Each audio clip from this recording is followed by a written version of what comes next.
नजमुल साकिब साहब, आईएमएफ का अगला रिव्यू कुछ दिन में होने वाला है और ज़ाहिर है अब कारकर्दगी अच्छी रही है, स्पेशली अगर टैक्स कलेक्शन की बात की जाए।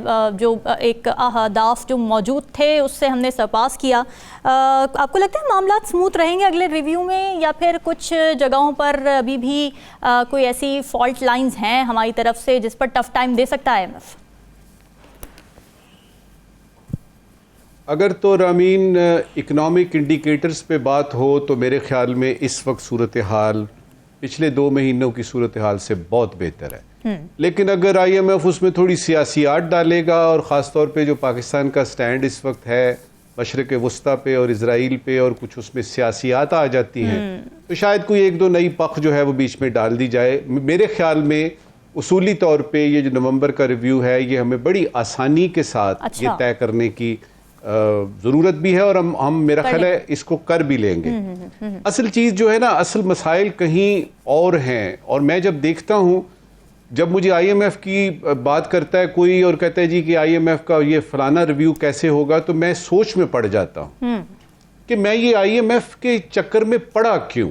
सही बात है। मेरे मुल्क में सारा कुछ मौजूद है, हर किस्म के नेचुरल रिसोर्सेज हैं, मेरे बंदे जो हैं, मेरे जो स्किल्ड लेबर है, मेरे काम करने वाले लोग, मेरे खिलाड़ी, हर जगह पे हमने अपने आप को मुमय्यज किया है। क्यों हम आईएमएफ? तो उसके बाद मुझे फिर एक ख्याल आया कि अगर आपने इस तरह के यानी बहुत सारी मुश्किलात को एकदम से हल करना है उसके लिए वक्त चाहिए होगा। और आपने जिस तरह बात की, राव साहब ने भी बात की कि इसमें जितने भी इकदामात हुकूमत इस वक्त ले रही है वो बहुत खुशाइंद हैं और उसको उसमें तसलसल की बड़ी ज़रूरत है।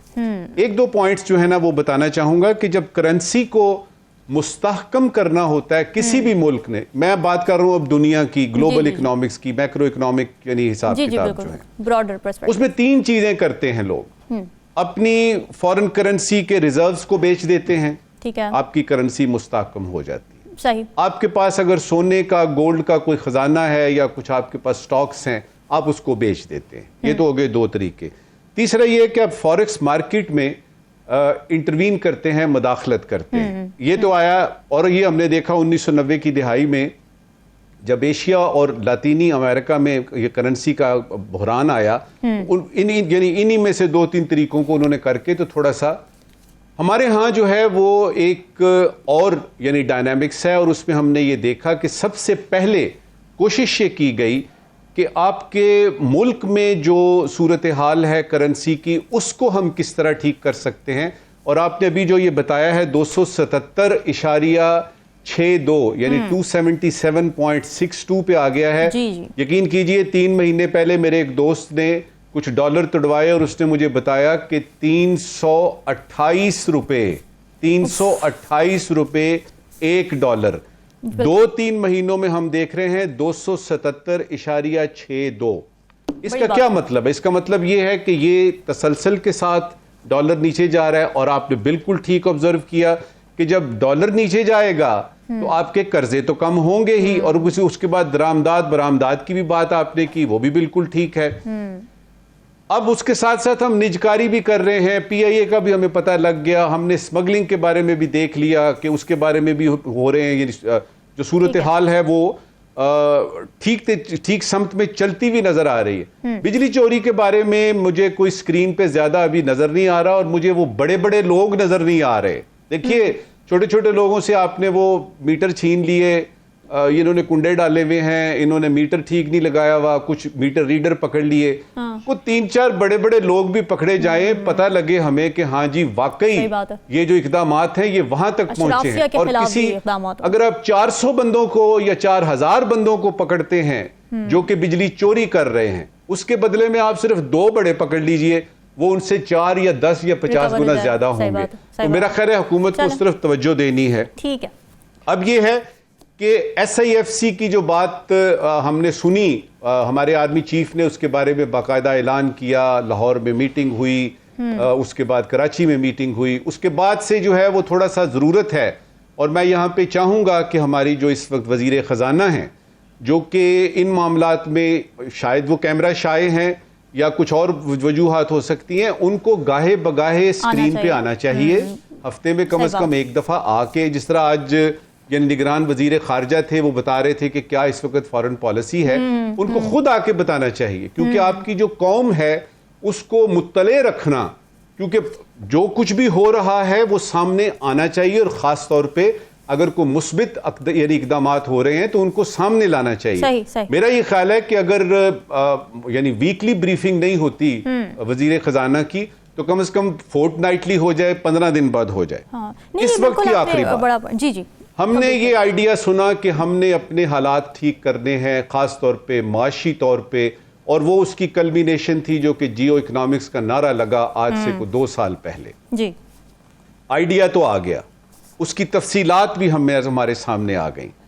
अब यह है कि एक्शन का दौर इस वक्त मुझे नजर आ रहा है, और उस एक्शन में मुझे चाहिए कि कोई डिस्क्रिमिनेशन ना हो, उसमें ऐसा हो कि जो काम कोई भी गलत कर रहा है, मैं अगर बिजली का बिल नहीं देता और मेरे दोस्त हैं यानी वापडा में या येस्को वगैरह, पेस्को शेस्को टेस्को में, तो उसकी वजह से मुझे पकड़े ना, मैं नहीं दे रहा तो मुझे पकड़े, क्यों नहीं पकड़ते आप? तो उन लोगों को भी यानी बीच में लेके आए। और ये जो टैक्स की बात है, यकीन कीजिए एक दफा मैं लेक्चर दे रहा था एक जगह पे, तो मुझे किसी ने कहा जी कि अगर एक एक्शन पाकिस्तानी हुकूमत ने लेना है जिसकी वजह से IMF से जान छूट सके, जिसकी वजह से आपकी जो इकोनॉमी है वो सही रास्ते पे गामजन हो जाए, वो एक एक्शन कौन सा है? कौन सा? तो मैंने तो उसके जवाब में दुआ की थी कि या बारी ताला एक दिन ऐसा आए इस मुल्क पे कि इस मुल्क में सिर्फ लोग टैक्स दे दें। अच्छा, सिर्फ वो जो बड़े बड़े लोग हैं वो टैक्स नेट में आए और टैक्स दे दें।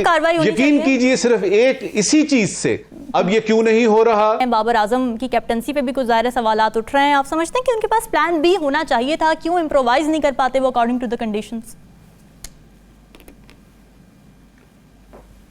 किसी भी क्रिकेट के कैप्टन को प्लान बी तो दूर की बात है, जब आप मैदान में होते हैं और वर्ल्ड कप का मैदान है तो आपके पास प्लान सी और डी भी होना चाहिए। राइट। और उसके लिए आपको ज़रूरी नहीं है कि आप डग आउट में बैठे हुए हों और आपको हर वक्त जो है वो फीड किया जा रहा हो कि अब इस फील्डर को चेंज करके यहाँ लगाएं, अब इसको हारिस को मार पड़ रही है यानी हारिस रऊफ को, तो इसको हटा दें, इसको जो है वो ये कहें, या आपने अगर बैटिंग कर रहे हैं तो आपको कहा जाए कि खुदा के लिए वो कुलदीप और जडेजा की बात थी कि उसको आराम से खेलने, आप तो सारे ही बॉलर्स को आराम से खेल रहे हैं। ये वाली चीज़ जो है, मैंने कल भी जिस तरह से इशारा दिलाया था कि हमारे कप्तान को अल्लाह ताला ने बड़ी खूबियों से नवाजा है, उनकी बैटिंग से नंबर 1 बैट्समैन है और उनका कंपोजर भी जो नज़र आता है, उनका जो कूल स्टांस है वो भी बड़ा अच्छा है।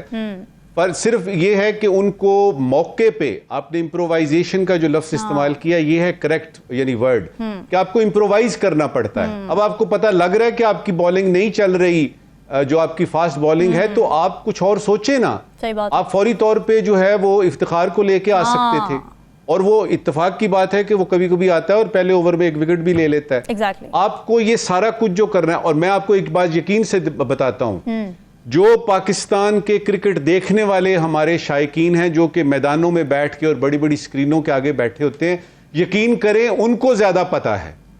अब सवाल ये है कि आपको, आप कैप्टन हैं, आप वहां पे हैं, आपको क्यों नहीं पता? 2-3 बातों का जिक्र करूंगा। आपने यानी मिकी आर्थर की बात की। जी। तो मैंने जब ये उनका यानी वो जो उन्होंने कहा कि जी यानी ये तो लग ही नहीं रहा था कि ये ICC का है, ये तो BCCI का लग रहा था, और उसमें दिल पाकिस्तान चलना चाहिए था और वो नहीं चला, और सारे शायकीन जो हैं, सवाल ये है कि अगर ये ICC का नहीं था तो वो जो शुरू में 3 चौके अब्दुल्ला शफीक ने लगाए, या जो 37-38 स्कोर उसने किया यानी इमामुल हक ने, या 50 किया इसने और 49 किए रिजवान ने, वो किस माहौल में किए उन्होंने? या मेरे शाहीन यानी आफरीदी ने 2 विकेटें ली, वो भी तो उसी माहौल में था। इस तरह ना करें। ये रामीन मुझे पूरी करने दे बात, इस तरह ना करें, आपको वजह बताने की जरूरत नहीं है।